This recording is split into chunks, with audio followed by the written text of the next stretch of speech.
बिस्मिल्लाहिर्रहमानिर्रहीम। बहुत बहुत शुक्रिया आप सबका। आप सब जानते हैं कि एक फ़ैसला कावड़ यात्रा के दौरान लिया गया हुकूमतों की जानिब से, और इसमें 2 हुकूमतें इन्वॉल्व थी। तीसरी भी इन्वॉल्व होने की कोशिश कर रही थी, लेकिन सुप्रीम कोर्ट से एक शदीद किस्म का झटका उत्तर प्रदेश की योगी हुकूमत को, उत्तराखंड की धामी सरकार को, और राजस्थान के अंदर जहाँ बीजेपी की गवर्नमेंट है वहाँ पर भी इसी तर्ज पर काम करने की कोशिशें की जा रही थी। लेकिन एक बुरी खबर सुप्रीम कोर्ट से इनके लिए आई, क्योंकि बहुत सारे लोग अदालत का रुख कर गए थे और ज़बरदस्त किस्म के लाजवाब जो दलाइल हैं वो पेश किए गए। और ये झटका इसलिए सबसे बड़ा अपने आप में क्योंकि बहुत सारी पाबंदियां लगाई गई, मज़हब के नाम पर लोगों को तकसीम करने की कोशिशें हुई। कौन दुकानदार क्या है, उसकी आइडेंटिटी क्या है, उसकी शनाख्त क्या है, ये ज़ाहिर करने के बहाने वो सब कुछ बताएगा, अपना रिलीजन, अपना सब कुछ, बजाय इसके कि वहाँ पर मेन्यू कार्ड जो है वो आपके सामने होटल्स या रेस्टोरेंट के बाहर लगना चाहिए था, उसके बजाय इस तरह के ऑर्डर्स निकाल दिए गए। तो अदालत ने बाज़ाब्ता तौर पर कांवड़ रूट पर दुकानदारों को जो अपनी दुकानों पर नेम प्लेट लगाने का हुक्म दिया था, वो रोक लगा दी है उस फैसले पर अदालत ने।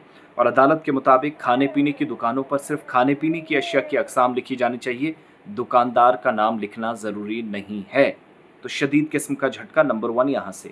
दूसरा, समात के दौरान जो दरख्वास्त गुजार हैं, जो एप्लीकेंट्स हैं, उनके वकील ने कहा कि नेम प्लेट लगाने का जो हवाला जब अदालत में वो दे रहे थे, कहा कि पहले 2 रियासतों ने ऐसा किया, अब मज़ीद 2 रियासतें ऐसा फैसला करने जा रही हैं, और बजाय इसके कि पुलिस कार्रवाई करे, वो इस तरह की चीज़ों को हौसला दे रही है।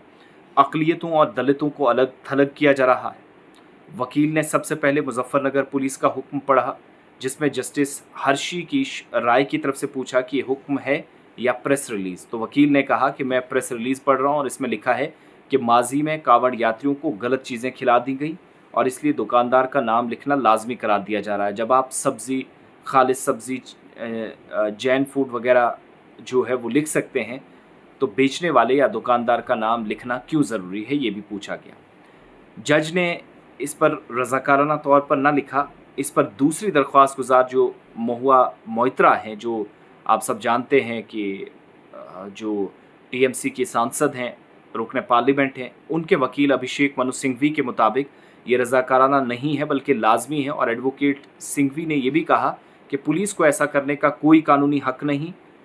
देखिए, हर दौर जहाँ पर पुलिस अपने हिसाब से काम चलाती है, मगर कुछ चीज़ें तकसीम करने वाली हैं। नाम ना लिखो तो कारोबार बंद, नाम ना लिखो तो फ़रोख्त ख़त्म, जिस पर जस्टिस भट्टी की तरफ से भी कहा गया कि मामले को बढ़ा चढ़ा कर पेश ना किया जाए, हुक्म से पहले मुसाफिरों की हिफाजत का भी ख्याल रखें।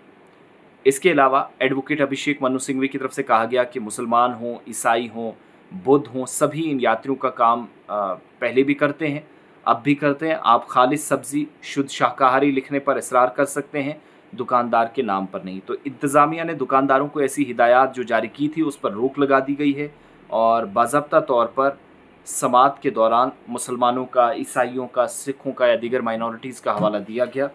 ओवरऑल सिचुएशन ये है भाई साहब कि मज़ीद कुछ स्टेट्स काम करती जा रही थी और उस तर्ज़ पर वो जो एक हिंदुत्व वाला असली वो मॉडल नज़र आता, उस पर काम करने की कोशिश की जा रही थी। उसमें पहला ये झटका योगी हुकूमत के लिए, योगी सरकार के लिए, और जो उनके करीबी दाएँ बाएँ हैं जो इसी तर्ज पर काम करना चाह रहे थे, सुप्रीम कोर्ट ने इस ऑर्डर पर रोक लगा दी। तो अब कावड़ अपने हिसाब से, क्योंकि कल पीर का दिन था, सावन का पहला सोमवार था, तो सोमवार को ये यात्रा शुरू भी हो जाती है।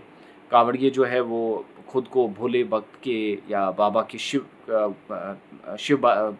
या खुद को भक्त कहलाते हैं बाबा भोले के, उत्तराखंड के काशी और बाकी एरियाज़ में जाने के। लेकिन इस दौरान उस रूट पर ये फैसला लिया गया था कि जितने भी दुकानदार हैं, अपना नाम, अपनी डिटेल सारी, चाहे वो ठेले वाले हैं, छापड़ी फरोश हैं, दुकानदार हैं, शोरूम हैं, सब लगाएंगे।